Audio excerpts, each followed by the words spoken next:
Assalamu alaikum туғандар, амансыздарбы. Бүгін сулы 3 март 2025 жыл. Ноғат шаарындағы бүгінгі ертеңмененки курс.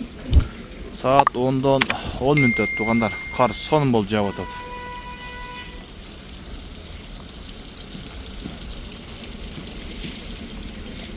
Бүгін рубль қаншалап қалды достар? Чоң көрөз. Бірден лайкты басып қойыңыздар. Комментарийге жақсы ой пікір қалды достармен бөлішіп, ушул биздин каналга сөз катталыңыздар.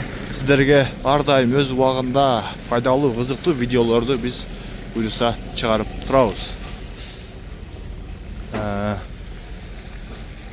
Финансовый кредит банкта болса доллар 87.30, евро 90 сом 30 тиын, рубль болса 97,5, рубль сатуу 1 сом экен. Казак теңгеси болса 0,122. Буюрса жакшы ниет кылабыз, көтөрүлүп калат деген жакшы үмүттөбүз. Буюрса бирге дагы чыгат. Капитал банкта 98 рубль сатуу 1 сом 0,10, доллар 87.30, евро 91 сом 40 тиын, казак теңгеси болса 0,121 экен. Башка жакта кандай болду достор, комментарийге жазып коюңдар буюрса.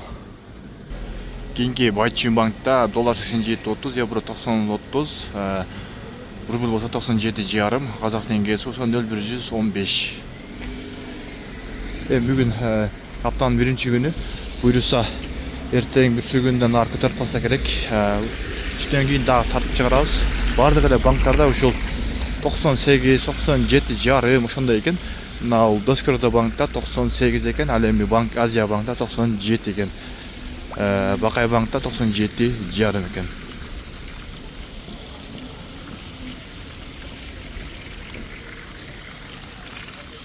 Акча алмаштыруучу жайларда 97,5 экен.